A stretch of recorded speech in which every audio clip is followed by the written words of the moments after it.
Hello, പുതിയൊരു വീഡിയോയിലേക്ക് എല്ലാവർക്കും സ്വാഗതം. ഇന്ന് നമുക്ക് വെളുത്തുള്ളി വെച്ചിട്ട് ഏറ്റവും സിമ്പിളായിട്ട് ഉണ്ടാക്കാൻ പറ്റിയ നല്ല രുചിയുള്ളൊരു കറിയുടെ റെസിപ്പി നോക്കാം.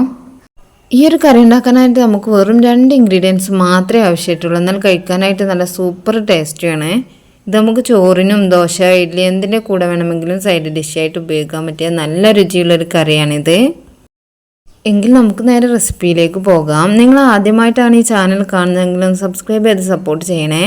കൂടാതെ തൊട്ടടുത്ത് കാണുന്ന ബെല്ലൈക്കണും കൂടി ഒന്ന് ക്ലിക്ക് ചെയ്താൽ ഞാൻ അപ്ലോഡ് ചെയ്യുന്ന വീഡിയോസ് ഉടനെ തന്നെ നിങ്ങൾക്ക് നോട്ടിഫിക്കേഷനായി ലഭിക്കുന്നതാണ്. ഈ ഒരു കറി ഉണ്ടാക്കാനായിട്ട് നമുക്ക് മെയിനായിട്ട് വേണ്ടത് വെളുത്തുള്ളിയാണ്. ഞാനിതുപോലെ 2 വെളുത്തുള്ളിയാണ് എടുത്തിട്ടുള്ളത്. അത് തൊലി കളഞ്ഞെടുത്തിട്ടുണ്ട്. ഇത് ചെറിയ സൈസുള്ള വെളുത്തുള്ളി ആയതുകൊണ്ട് ഒരു 40 അല്ലിയോളം ഉണ്ട് കേട്ടോ. ഇനി നമുക്കിതിലേക്ക് ഒരു നെല്ലിക്ക വലുപ്പത്തിലുള്ള പുളിയും കൂടി ആവശ്യമായിട്ടുണ്ട്. പുളി നമുക്ക് കുറച്ച് വെള്ളം ഒഴിച്ചിട്ടൊന്ന് കുതിർത്തെടുക്കാനായിട്ട് വെക്കാം. നമ്മൾ നേരത്തെ തൊലി കളഞ്ഞ് റെഡിയാക്കി വെച്ച വെളുത്തുള്ളിയിൽ നിന്ന് ഒരു 15 അല്ലിയോളം ഞാനിപ്പോൾ ഒന്ന് ചതച്ചെടുക്കുന്നുണ്ട്. ബാക്കി വെളുത്തുള്ളി നമുക്ക് അതുപോലെ തന്നെ ചേർത്ത് കൊടുക്കാവുന്നതാണ്. കറി ഉണ്ടാക്കാനായിട്ട് ഒരു ചട്ടി വെച്ചിട്ടുണ്ട്. അതിലേക്ക് 2 ടേബിൾ സ്പൂൺ വെളിച്ചെണ്ണ ചേർത്ത് കൊടുക്കണം. എണ്ണയൊന്ന് ചൂടായി വരുമ്പോൾ അതിലേക്ക് 1/4 ടീസ്പൂൺ കടുകിട്ടൊന്ന് പൊട്ടിച്ചെടുക്കുന്നുണ്ട്. ഇപ്പോൾ കടുകെല്ലാം ഇവിടെ പൊട്ടി കഴിഞ്ഞിട്ടുണ്ട്. ഈ ഒരു സമയം നമുക്കിതിലേക്ക് ചതച്ച് വെച്ചിരിക്കുന്ന വെളുത്തുള്ളി ചേർത്ത് കൊടുക്കണം. ഇതിപ്പോൾ ഞാനിത് ഇന്നത്തെ ഉപയോഗത്തിന് മാത്രമായിട്ടാണ് കേട്ടോ ഉണ്ടാക്കുന്നത്. നിങ്ങൾ ക്വാണ്ടിറ്റി കൂടുതൽ എടുക്കുന്നുണ്ടെന്നുണ്ടെങ്കിൽ നമുക്കിത് 2-3 ദിവസമൊക്കെ പുറത്ത് കേടുകൂടാതെ തന്നെ സൂക്ഷിക്കാൻ പറ്റും. ഇനി അതിലും കൂടുതൽ സമയം നമുക്കിത് ഉപയോഗിക്കണം എന്നുണ്ടെങ്കിൽ ഒരു എയർ ടൈറ്റ് കണ്ടെയ്നറിലാക്കി നമുക്കിത് ഫ്രിഡ്ജിൽ സൂക്ഷിക്കാം. എങ്കിൽ നമുക്ക് 2-3 ആഴ്ചയോളമൊക്കെ ഇത് സൂക്ഷിച്ച് ഉപയോഗിക്കാവുന്നതാണ്.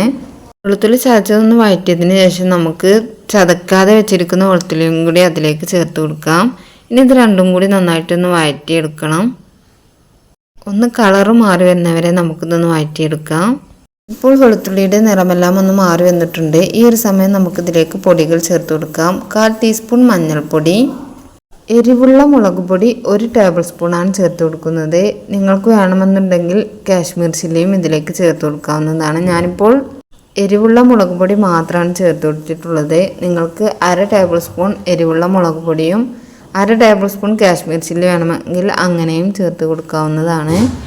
പൊടികൾ ചേർത്ത് കൊടുക്കുന്ന സമയത്ത് തീ ഏറ്റവും ലോ ഫ്ലെയിമിൽ ഇട്ടിട്ട് വേണം പൊടികൾ ചേർത്ത് കൊടുക്കാനായിട്ട്. ഇനി തീ ഓഫ് ചെയ്താലും കുഴപ്പമൊന്നുമില്ല. എങ്കിൽ നമുക്ക് പൊടികൾ കരിയാതെ തന്നെ നമുക്കിതൊന്ന് വഴറ്റിയെടുക്കാനായിട്ട് പറ്റും. ഇത് ശരിക്കും ഒരു കണ്ണൂർ സ്റ്റൈൽ റെസിപ്പിയാണ്, വെളുത്തുള്ളി കാച്ചിയത്. എന്നാൽ വെളുത്തുള്ളി കാച്ചുന്നതിൽ അവർ പുളിവെള്ളം ഒഴിച്ചു കൊടുക്കുന്നില്ല. അതിന് പകരം സാധാരണ വെള്ളമാണ് ഒഴിച്ചു കൊടുക്കുന്നത്. പക്ഷേ എനിക്ക് നമ്മുടെ സാധാരണ വെള്ളം ഒഴിച്ചു കൊടുക്കുന്നതിനേക്കാൾ ഒരു ടേസ്റ്റ് തോന്നിയത് പുളിവെള്ളം ഒഴിച്ചു കൊടുക്കുമ്പോഴാണ് കേട്ടോ. ഇനി നമുക്കിതിലേക്ക് ആവശ്യത്തിനുള്ള ഉപ്പ് ചേർത്ത് കൊടുക്കാം. 1 ടീസ്പൂൺ ഉപ്പാണ് ഇപ്പോൾ ചേർത്ത് കൊടുക്കുന്നത്. ഇനി നമുക്ക് ടേസ്റ്റ് നോക്കിയതിന് ശേഷം വേണമെന്നുണ്ടെങ്കിൽ വീണ്ടും ചേർത്ത് കൊടുക്കാം. ഉപ്പും ചേർത്തത് നന്നായിട്ടൊന്ന് വഴറ്റി യോജിപ്പിച്ചതിന് ശേഷം നമുക്ക് നേരത്തെ പുളി വെള്ളത്തിലിട്ട് വെച്ചത് ഒന്ന് പിഴിഞ്ഞ് അതും കൂടി ഇതിലേക്കൊന്ന് ചേർത്ത് കൊടുക്കാം.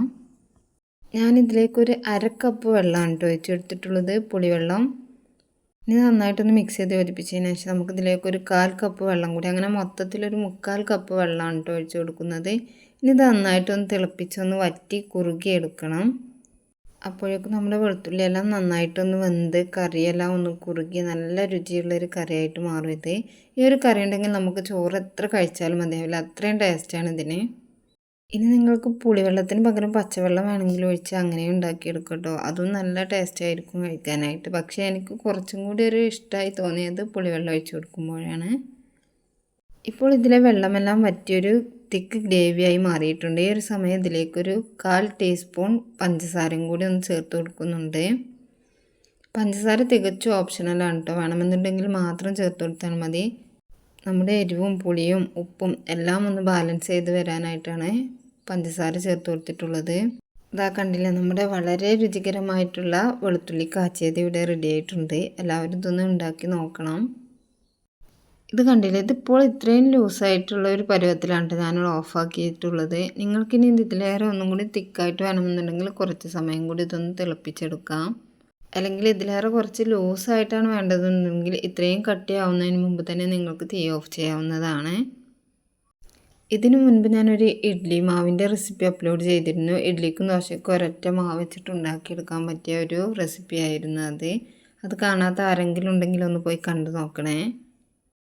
അങ്ങനെ നമ്മുടെ സൂപ്പർ ടേസ്റ്റി ആയിട്ടുള്ള വെളുത്തുള്ളി കാച്ചിയത് ഞാനിപ്പോൾ ഒരു ബൗളിലേക്ക് മാറ്റിയിട്ടുണ്ട്.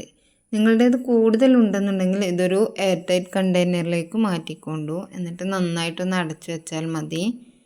ഇനി ഈ ഒരു ചട്ടിയിലേക്ക് നമ്മളിത് വെളുത്തുള്ളി കാച്ചിയത് ഉണ്ടാക്കിയ ചട്ടിയിലേക്ക് ഒരു പിടി ചോറിട്ടിട്ടൊന്ന് തുടച്ച് കഴിച്ചാൽ നല്ല രുചിയായിരിക്കും കേട്ടോ. എനിക്ക് നല്ല ഇഷ്ടമാണ് ഇങ്ങനെ കഴിക്കാനായിട്ട്.